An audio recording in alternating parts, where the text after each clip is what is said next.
But you have to say for yourself. What's for dinner? What's going on here? What's that stink? What's this for? What time is it? What's that? Elementary, my dear Watson.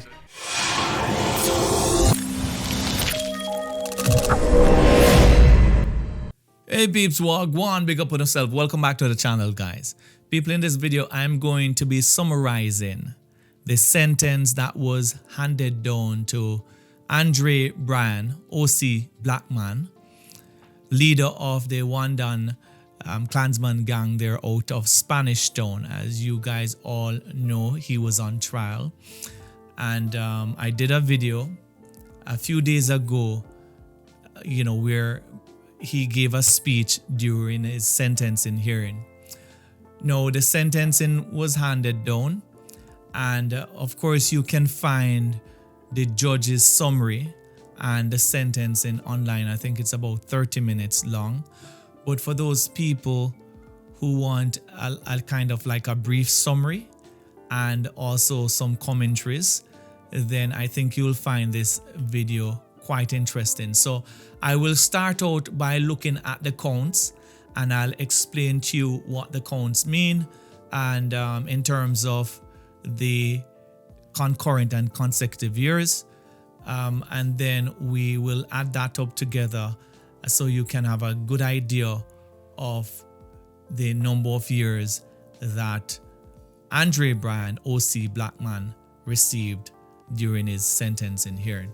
So guys, first of all, let me say that Blackman has been in prison for the last 5 years. And so the sentencing that I'd be sharing with you exclude those 5 years. It means that those 5 years were already subtracted from the sentence, right? Because that's how it works. He will have to be given time based on the number of years he had served before, right? So guys, let us look at count one.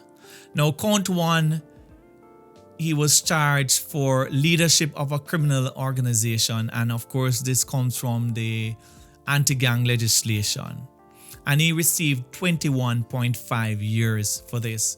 Now, as I mentioned before, if we were to take into account the 5 years that he already spent in prison, it would be literally approximately 27 years, right?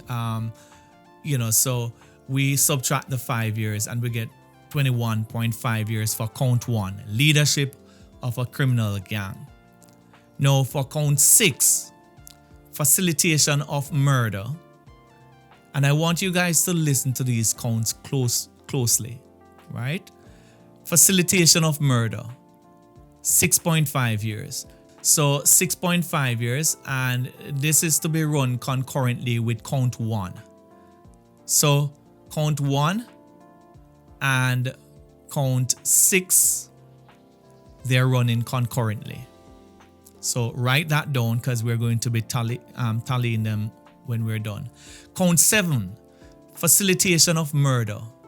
He got 11.5 years, right? And it is to be run concurrent with count 8, but it is consecutive to count 11 and 12.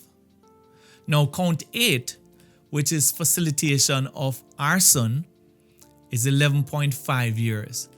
And this is to be run concurrent with count 7. Count 11, which is facilitation of conspiracy to murder, he got 4.5 years, and this is to run concurrent with count 12, but consecutive to count 1. Now, count 12 is facilitation of murder again. He got 6.5 years for this, and this is to be run concurrent with count 11. Then you have count 15, facilitation of murder. He got 6.5 years, and this is to be run concurrently with count 1. Then you have count 19, facilitation of conspiracy to murder. 4.5 years to run concurrently with count 1. So let us tally the number of years now, guys. The total years when considering concurrent sentences, count 1, 21.5 years, count 7 and 8, they are concurrent, right? 11.5 years. Counts 11 and 12, they're also concurrent, so that's 6.5 years. And count 6, 15, and 19, they're all concurrent with count 1. So because 6, 15, and 19 are concurrent to count 1, he's basically going to spend 0 additional years for these counts, right? They run concurrently with count 1. So no additional years for these. So if we count all the years, no, it's 21.5 plus 11.5 plus 6.5 equals to 39.5 years. Now, guys, for those who don't understand concurrent sentences, and I'm sure there are a lot of people understand this, concurrent sentences are when a person has been found guilty of multiple charges and the sentences for each charge run at the same time. This means that the individual serves all the sentences at once. For example, if someone is given 2 concurrent sentences of 5 years and 3 years, they will serve a total of 5 years, not 8 years, because they will be running, the 3 years will be served with the 5 years at the same time. Because both sentences are being served simultaneously, then we use the highest sentence, which is the 5 years, right? This is in contrast to consecutive sentences, where the sentences for multiple charges are served one after the other. Using the same example, if the sentences were consecutive, then the individual would serve a total of 8 years. So that's 5 years plus 3 years equal 8 years. Now, considering count 11 and 12, these are to run consecutive to the sentence on count 1. Count 7 and 8, these are to run consecutive to the sentences on count 11 and 12. So, to clarify, the sentence for count 1 stands alone. The sentences for count 11 and 12 are added to the sentences of count 1. And the sentences for count 7 and 8 are then added to the combined sentences of count 1, 11, and 12. This means, guys, that the total time that Mr. Bryan will serve for these counts is the sum of sentences for counts 1, 7, 8, 11, and 12. The other counts, 6, 15, and 19, are running concurrently with count 1, so they do not add additional time to the total sentence. Alright, guys, now let's get right into the commentary. Now, I want to make it clear that my comments are in no way questioning the sentencing handed down by the judge. The judge is being guided by the law, right? They are practitioners of the law, and I totally respect the sentencing handed down. But I just want to speak to this sentencing based on the crimes that were committed by Blackman, Mr. Andre Bryan, OC Blackman, and his criminal organization, right? The sentencing, guys, of Mr. Andre Blackman Bryan, I believe, has raised eyebrows and sparked some discussions around the perceived leniency of the Jamaican judicial system, given the gravity and nature of the crimes associated with Blackman and his criminal organization. I think many might have expected a more severe punishment. The evidence presented in court painted a picture of a criminal organization that operated with impunity. The group was involved in a range of heinous crimes. They committed so many atrocities. They have destroyed many families, from murder and arson to shootings. It's like this group was a terrorist organization. The fact that the organization was led by Mr. Bryan, who was described as a man of extreme violence, my understanding is that this man lived to kill people. Every day he got up, all he did was to strategize how he's going to kill more people. He did not hesitate to kill repeatedly, and this underscores the threat they pose to society. The criminal activities of Mr. Bryan, OC Blackman, and his organization resulted in the deaths of, I would say, hundreds of individuals, even though that did not come out in court, right? Because they were only charged for certain murders or for offenses relating to certain murders, right? But I believe each life lost is a tragedy, no matter, and the impact on the families and communities is immeasurable.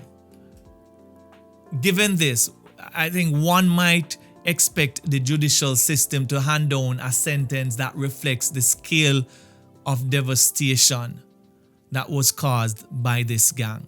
Now, of course, guys, one of the interesting things that popped out at me was that the judge made mention of a lack of aggravating features, right?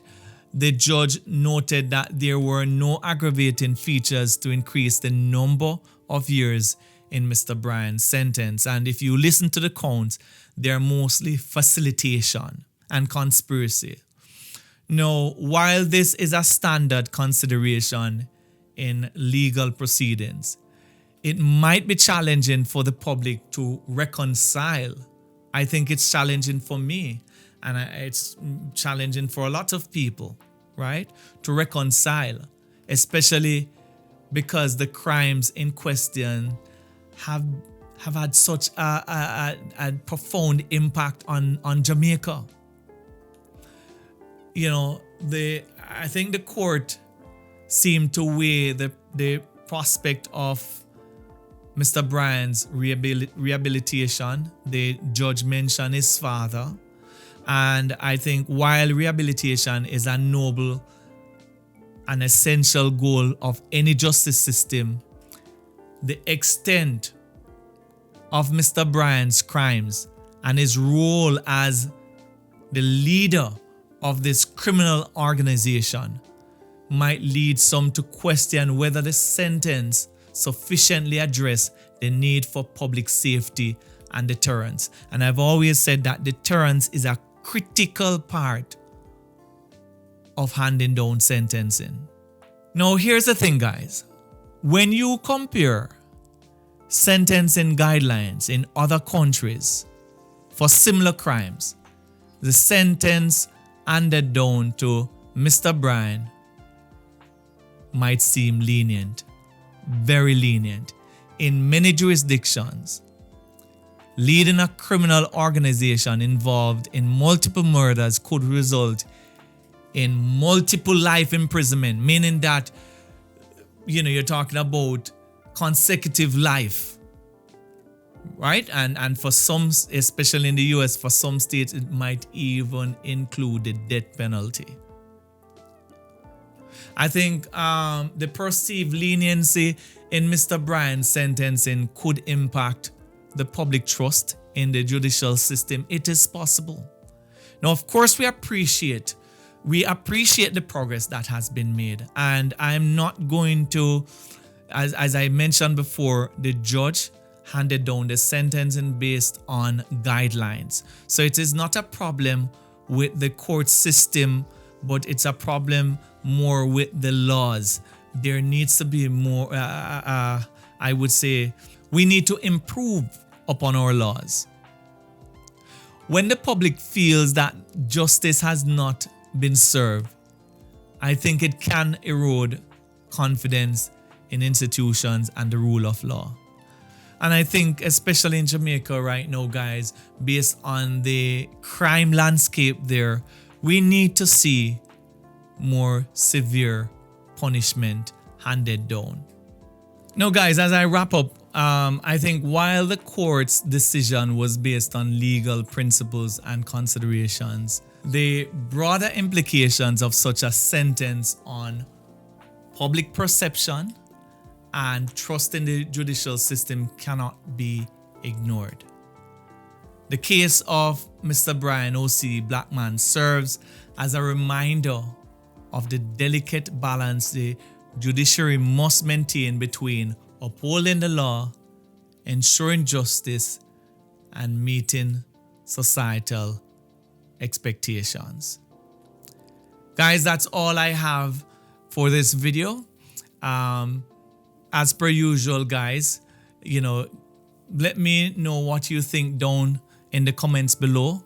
You can email me, share your thoughts with me on the sentencing of Andre Bryan O.C. Blackman, leader of the Wandan Clansman gang there out of Spanish Town, that has caused atrocities there in Jamaica for many years. I would say they are more of a terrorist organization than a gang. All right, tell me what you think. As per usual, guys, go ahead and click on the subscription button. Also click on the notification bell so that you'll be alerted every time I upload a new video. Until next time, my beautiful people, walk good. Yeah, man.